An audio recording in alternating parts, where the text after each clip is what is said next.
fellow critics, welcome back to the alley. The show still hungry for the truth.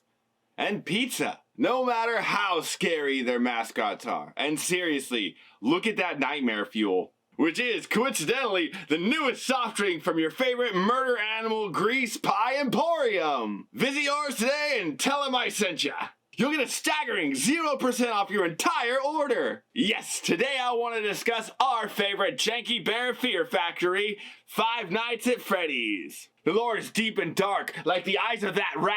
Seriously, who looked at that guy and thought, yeah, he makes a great mascot for anything other than rat poison and scary stories you tell in the dark? No joke, he is even more scary than an anthropomorphic dog man who creeps out of alleyways to warn you not to commit crimes. He could have starred in that horror movie Willard, you know, the one where the guy can psychically control rats? That guy could have probably set up a secret base in the back of Chuck E. Cheese and not one person would bat an eye because there's probably more rats in their local franchise location. If you somehow haven't been exposed to this local indie game gone viral like the bubonic plague, I'll catch you up a little bit. Scott Cawthon produced this lovable band of misfits and produced the first game mid-2014. It was a resource management horror game that quickly gained a cult following faster than Olivia Rodrigo, one of my favorite artists on my Sad Girl Sunday mix.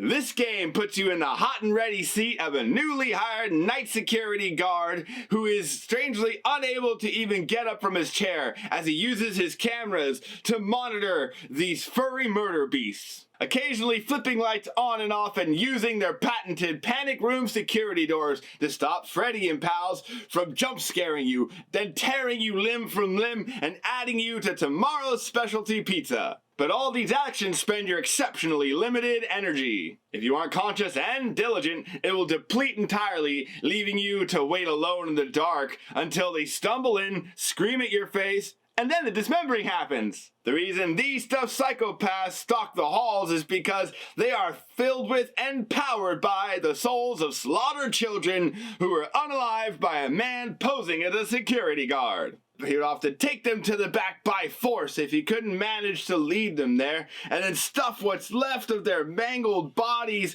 into the suits after he was done with his dirty deeds. Bringing new support to the idea of stranger danger, especially if that stranger has an unnaturally purple color palette. These mech suits running on ghost energy kept not only the souls of lost children, but the hatred of all security guards, allowing the theme to continue throughout the series. That's right, it quickly got sequels faster than The Land Before Time did. Which is almost as unnerving as those horrible desk fans that seem to be in every single game, slowly spinning like the haunted carousels that likely inspired some of the character designs, which did their jobs just as well as that giant crime-fighting dog I mentioned.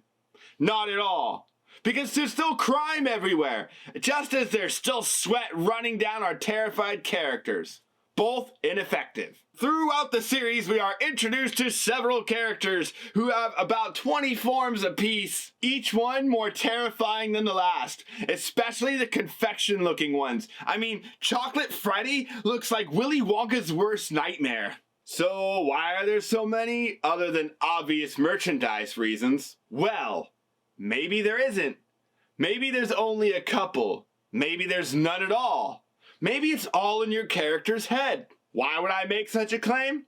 Let me take you for a spin. The franchise has expanded far beyond the horror game series it initially began with. It also has a few novelizations and even a scary movie, some more canon than the others. We'll get to that later. It is revealed through quite a few of these actually that William Afton, also known as the Purple Guy, was quite the inventor, and he built a lot more than just murder Muppet machines. Lots of stuff, from a scooping machine that is designed to hollow you out so that he can make skin suits for his robotic endoskeletons, as he lovingly called them. Some variations of home computers, and at least one virtual assistant he calls handy. Among his tinkerings, one of the devices he created is called the Illusion Discs, used in some novelizations by the Twisted Ones. They are described as flat discs, roughly the size of a quarter, that use 5 high-pitched frequencies and alter quickly between them.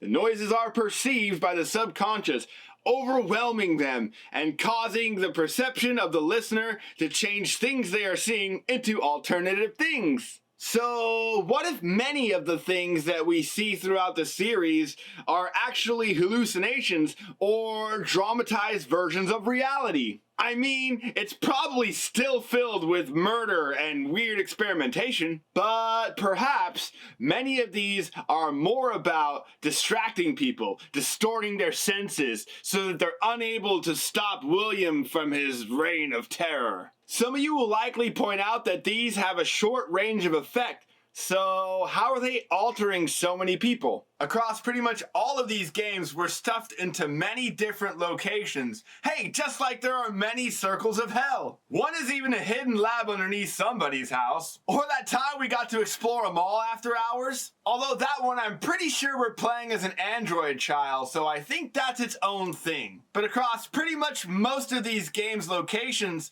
is one constant item.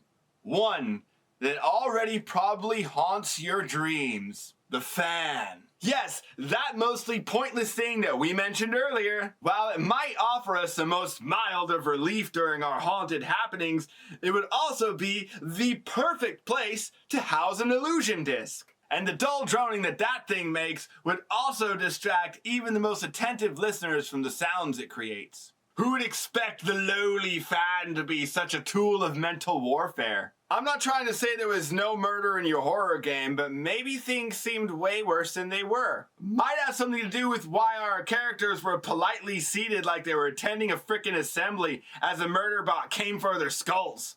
Frozen in fear like some pre-packaged Fazbear pizza. I don't know, man. You come charging at me like some psychotic ruck spin. I'm either punching you, getting the hell out of there, or both. I'm definitely not going to sit there and let you make me the sequel to the Bite of 87. While it may sound like science fiction, there's actually a lot of real-world applications of sound having a vast array of effects on the brain. A hologram plate simulates the presence of a three-dimensional object by reflecting the appropriate light waves. Now, researchers have developed an equivalent behavior with sound by precisely mimicking the acoustic patterns scattered by an object. Perhaps even useful in modifying the reflected sounds of an object so that it could be easily identified by people with vision impairment. This could be used by the military to hide or disguise an object. Furthermore, exposure to infrasound, which is sounds below the human level of hearing, can cause feelings of unease, discomfort, and even hallucinations. There have been connections of infrasound to paranormal activities for decades now, which runs right up our critic alley of topics today. You can do more research on all these topics to find even more applications of sound and vibration, some even leading you to phenotypic plasticity, like we talked about on the Team Rocket episode. Everything organic and inorganic has many responses to sound and vibration. The scariest horror games and movies are the ones that can really happen. We aren't far off from Murderbird's Family Fun Zone. In fact, I'm pretty sure one just opened downtown. I'm off to get a slice. Let's hope I keep my frontal lobe. Critically yours, The Fox.